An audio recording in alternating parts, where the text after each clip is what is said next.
Welcome to the Grizzly Beat, a podcast of Grizzly Times and Louisa Wilcox, where we interview scientific experts, managers, Native Americans, writers, and others to share their knowledge, perspectives, and experience. This comes at a time of enormous interest in the grizzly bear's future as the government proposes to remove federal protections, and citizens are asking important questions. We hope the information shared here will help listeners shape their own answers. Welcome to the Grizzly Beat.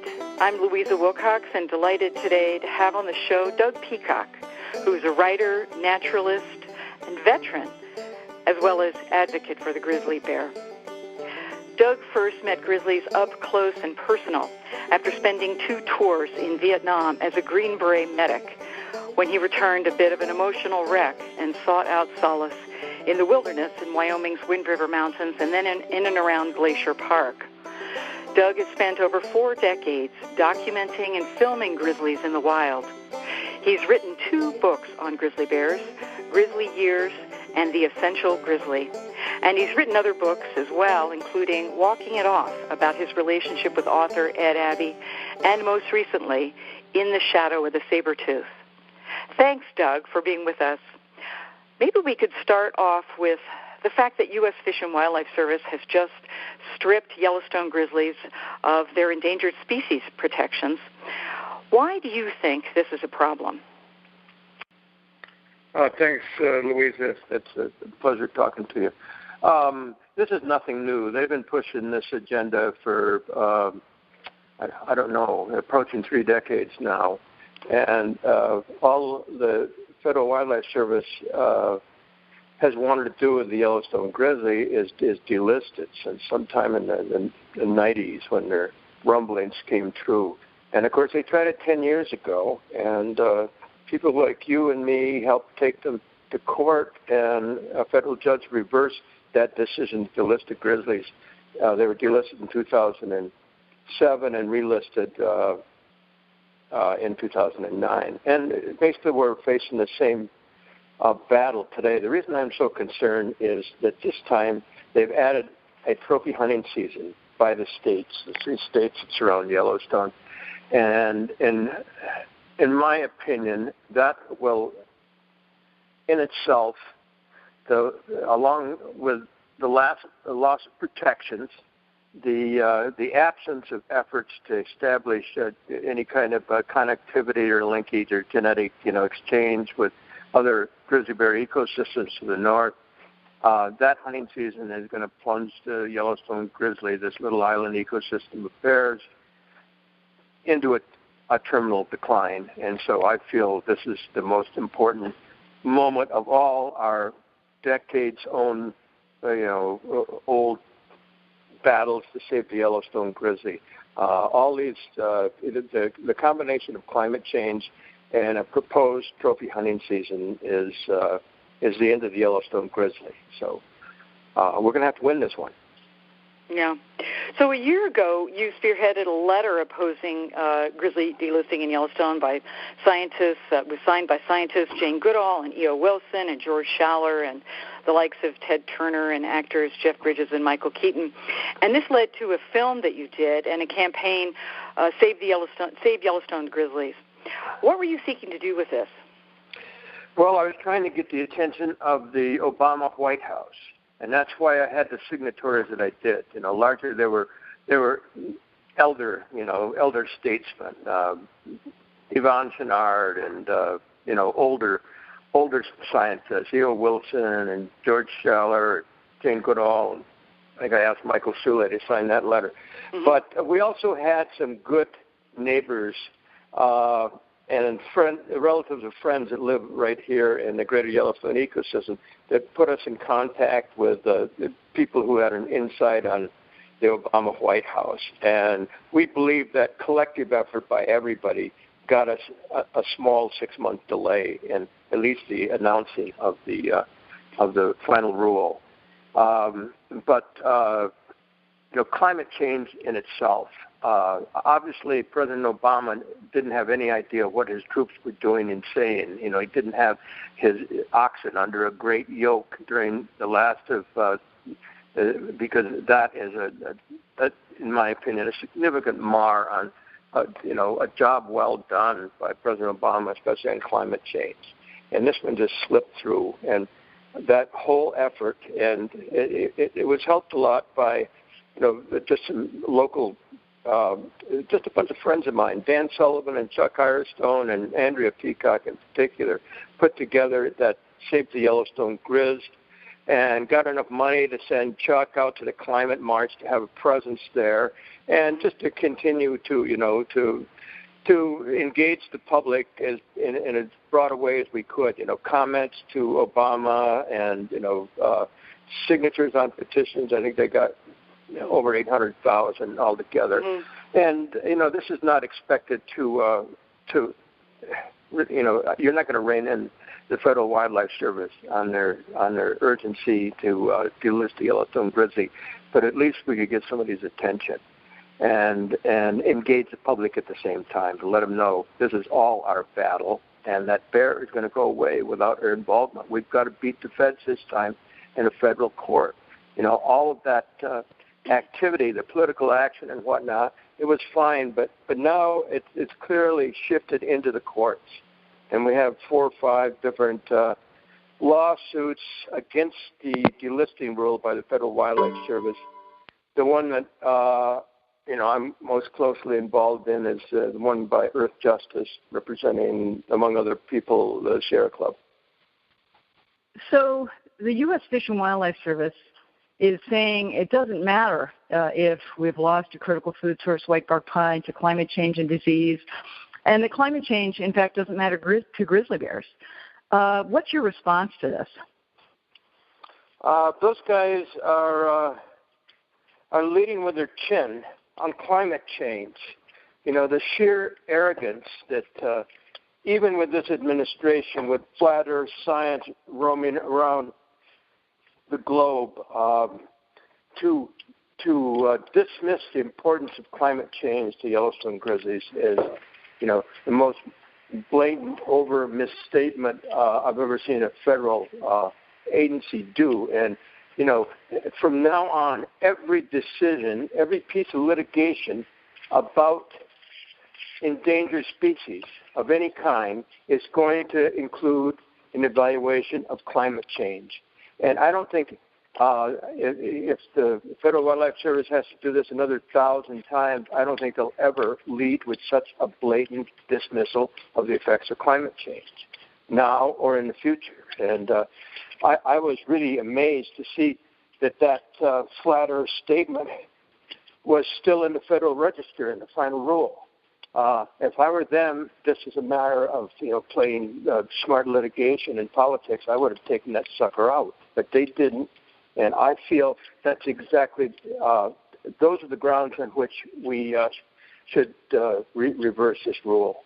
There's a lot of other issues too, but that's the main one. And, climate change is, my God, things arguably are going to be so different in a decade.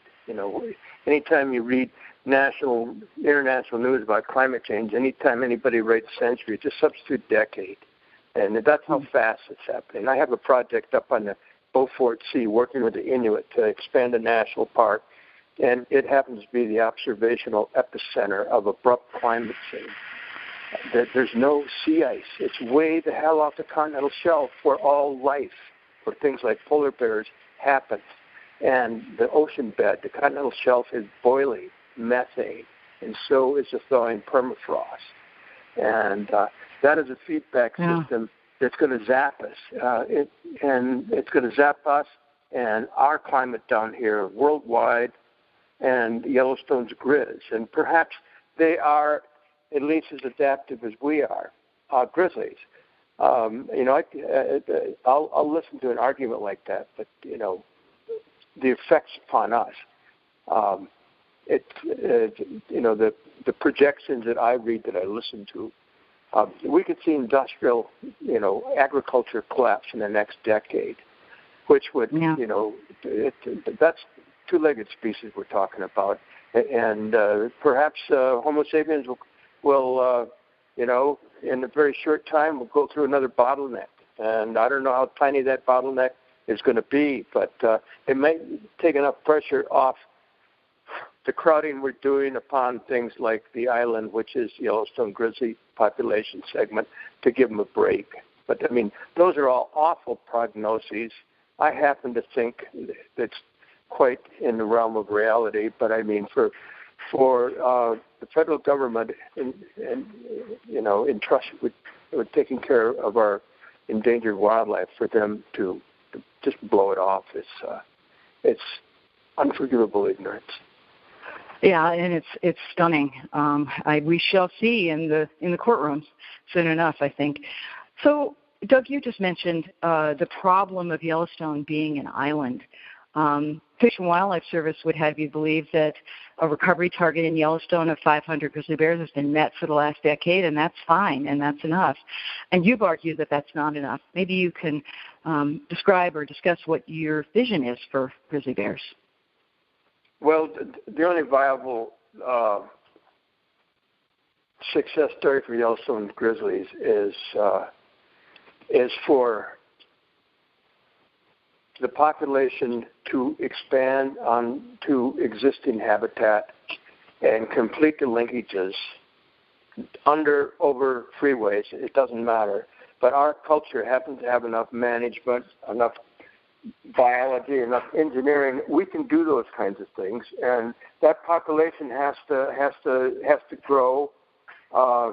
Anytime you've got declining habitat, which we have, and that's the one inarguable consequence of global warming. It's going to be hotter and drier, and the carrying capacity for all animals is going to diminish. And you got to set a number of bears, and the carrying capacity goes down. You got to get more territory, and that means human tolerance. A project unto itself on the edges of the ecosystem, where the first bold colonizing grizzly bears will show up, and those are generally young males the first time, and we just blow them away now. So that's a problem in itself. And the permanent colonization doesn't take place until you get mothers and cubs, and that's a tough road. That plus the engineering and the acquisition of wildlife corridors, that would have to take place. And theoretical biology, I mean, we've all got, our biologist friends can tell us, but, the theoretical numbers are a minimum of, 4,000 animals for, a finite possibility of surviving 100 years in a place like Yellowstone. And that's not likely to happen real soon. So, we've got to take care of the bears that can and will survive there, with a lot of, they're going to have to colonize a lot of new territory, new habitat outside Yellowstone. We've got plenty of it, but it's not all going to be public land. We're going to have to do a real crusade and with the citizenry, because it's going to require a broad blast of human habitat. And we've got lots of precedents for that. There's a lot of good people living around here. Ranchers sharing their habitat with grizzlies up in Tom Minor and such. And, we could do that. That's all possible. But not if the federal wildlife gets away with this rule. So, the overpowering issue right now is that the lawyers get this reversal. And before they actually go into court and argue the rule itself, we're probably going to have to take on a hunting season, probably the first one by Wyoming, with some kind of injunction. And, I know people are preparing for that. And that's where it lies right now. But, what lies behind it is, realize how important this single animal is. In my mind, at least, it's, the most important animal in North America, for the simple reason that it's a one critter that informs the most arrogant, myopic species in the history of the earth, humans. There's true place on earth and in nature, which is not at the top. It's somewhere in the middle. And this is an animal that can kill and eat you if it wants to. And that's a very healthy relationship to consider when you go out into the world, which is our ancient home, of course. The places whose remnants we call the wilderness today. That's where all human evolution took place, including that fine thing we call the human mind. It wasn't in cities or farms. Yeah. Well, speaking of the wilderness, you've said that our collective survival is dependent on wilderness in a real way, and that we are as much endangered as the grizzly bear.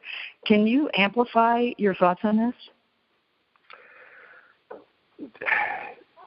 Simply that I believe survival is collective, that we, the human mind survived and evolved, and, it's a spinning wheel of animal symbolism.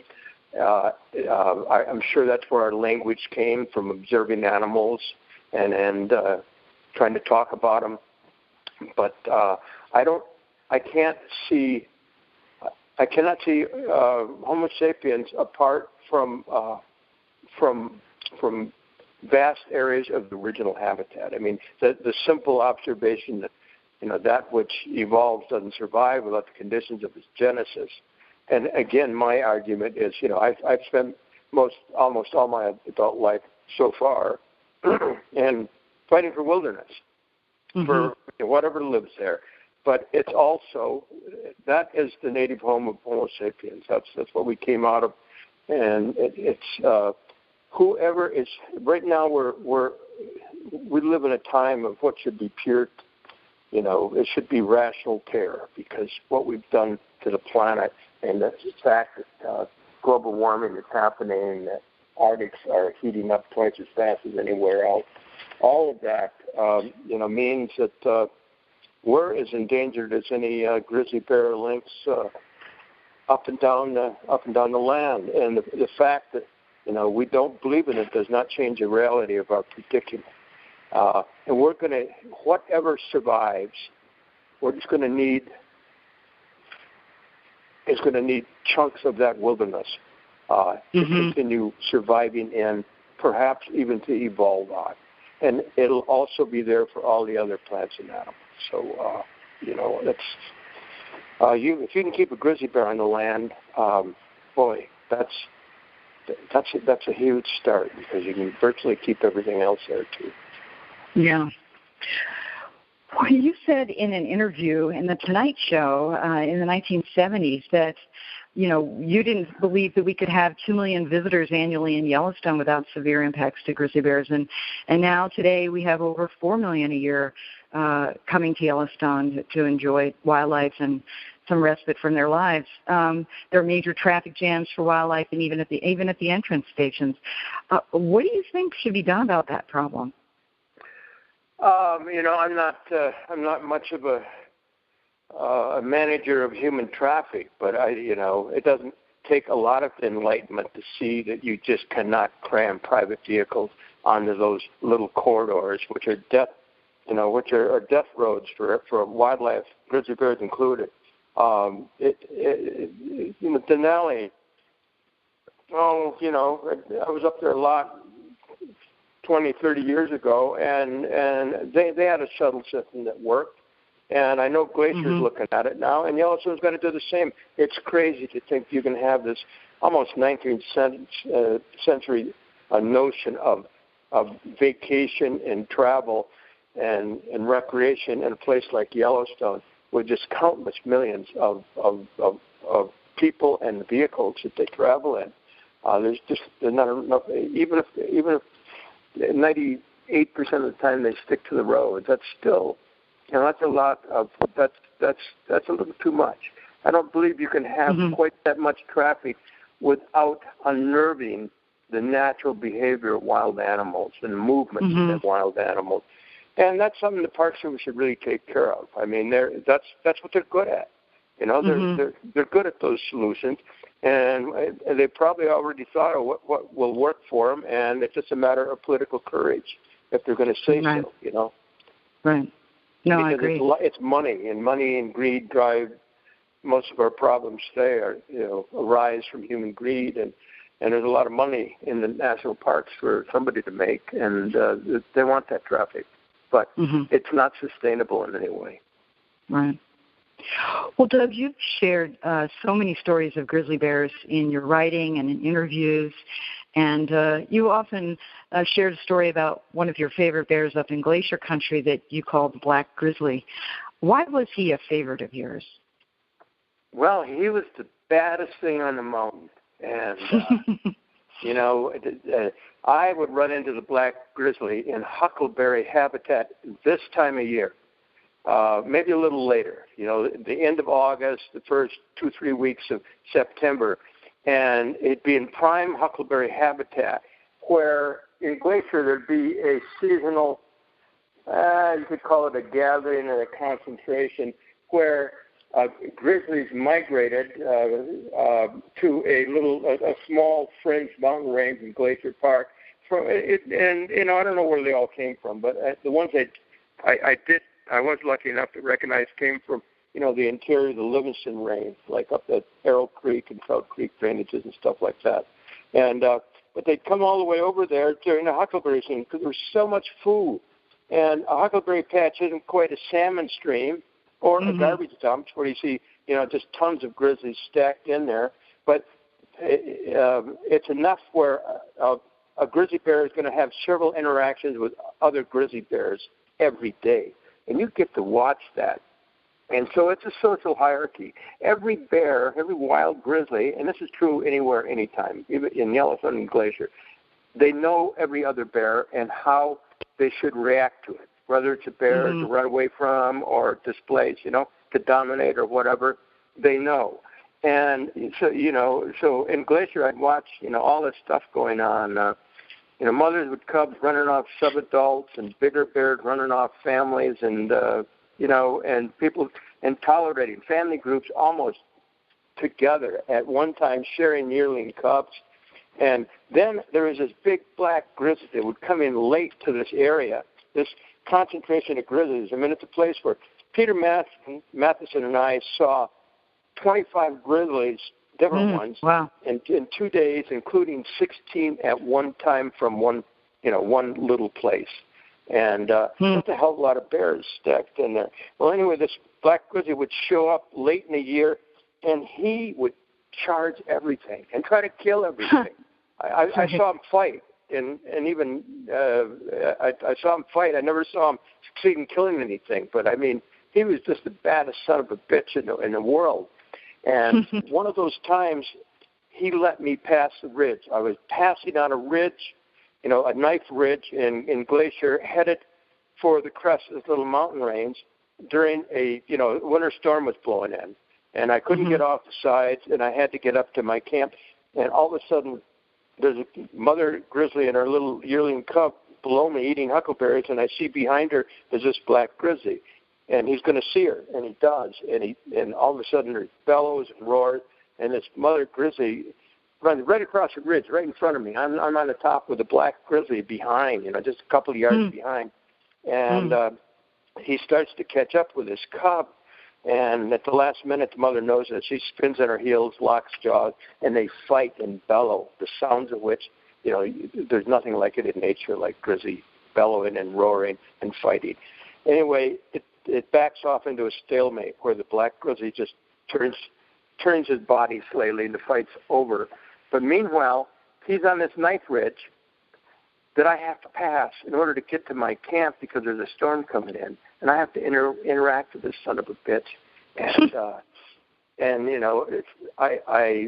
he's 30 feet away, and I talk to him. He doesn't see me then he sees me, and he does like a hop charge, I guess you could call it. He just covers half the distance to me, slams his paws down, and I see all the signs you don't want to see on a charging grizzly. His head is lowered, his eyes are turning yellow, the ruff on his back is up a little bit, and his ears are back. I mean, that's usually the last thing you see before flying fur. Well, anyway, I started to just talk conversation to this bear, not much. Doesn't matter what you say. I think it's how you say it. But at the last minute, rather than charge me, he spun and just disappeared into the brush. I went by him and got up to the top of this mountain, by which time it was dark. I built a little fire, which I'd never do again, and because I knew that I was going to see that bear again. He did. He came up this, the little pyramid hill. He came up one side of that hill, and I would get some, spruce boughs burning and go off and see him and hear him and talk to him. He'd go back down, But then an hour and a half later, he'd come up another side of the mountain. He did this till 2 a.m, and I was just terrified and exhausted. And so the next day, I needed to get out of the mountains because it's his mountain, not mine. That's what I did every year. When he showed up, I just got out. And so I decided I had to wait till he was on a daybed to safely pass down the mountains, when he wasn't feeding. And so I cast all my gear up in a tree and went for a short walk right in the crest where I wasn't going to run into this bear. I came back, and there was something floating on the breeze.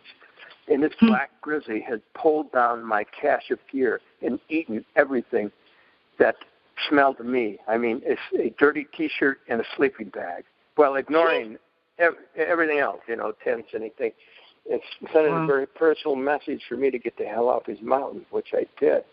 So anyway, that's a bear I ran into year after year for the better part of a decade. And he made my life a lot more insecure, but much more interesting. So that's just my favorite Grizz up there. Wow. That's quite the story.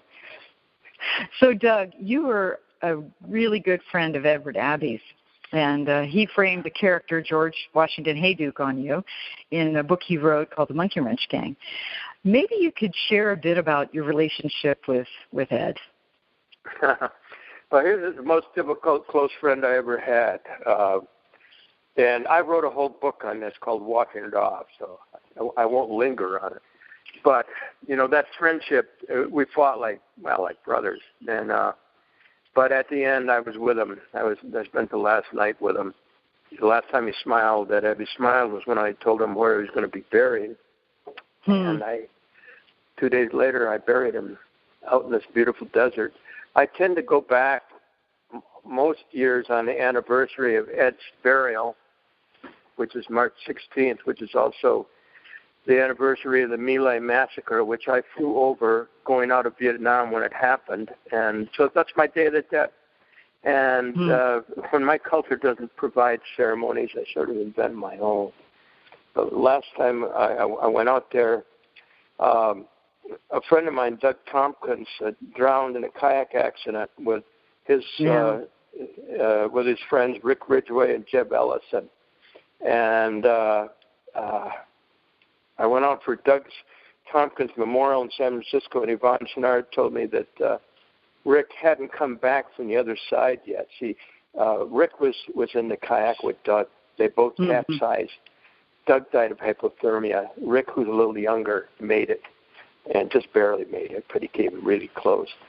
So the three of us, Jeb Ellison, Rick Ridgway, and me, we went out to Ed Abbey's grave in March and spring, and had a wake and a little bit of closure. And it's a place I go again and again. Most often I go by myself and just have a talk with old Ed. But Dennis Sizemore, the co-founder of Round River, along with me, lost his beautiful 35-year-old son to acute meningitis. And so last March 16th, Dennis and I went out and left a crow medicine bag of Paul's ashes out there on where Ed's buried. So it's been, And, of course, Ed's militancy, in defending the wilderness there's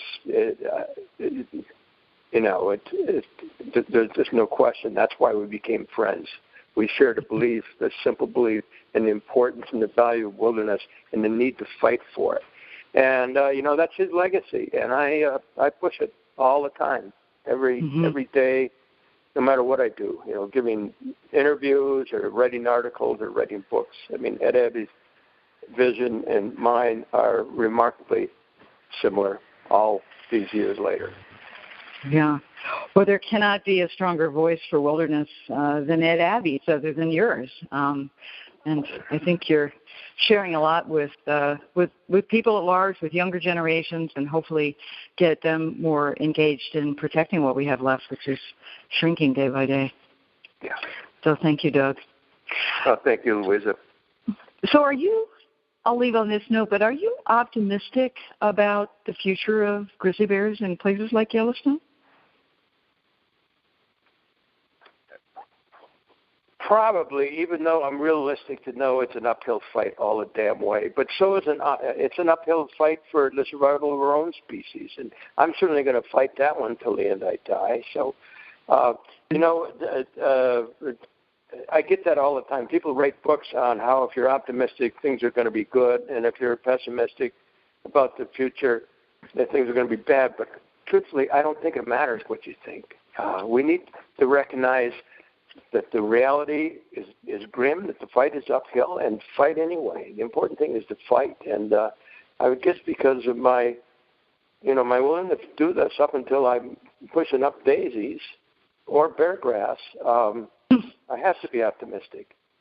Yeah. Well, Doug, if listeners want to get more information on what they can do, maybe you can make some suggestions here.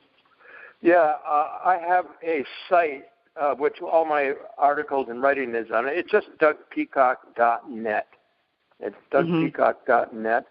And the Yellowstone Grizzly organization is just called SaveTheYellowstoneGrizzly.org, I think. Mm-hmm.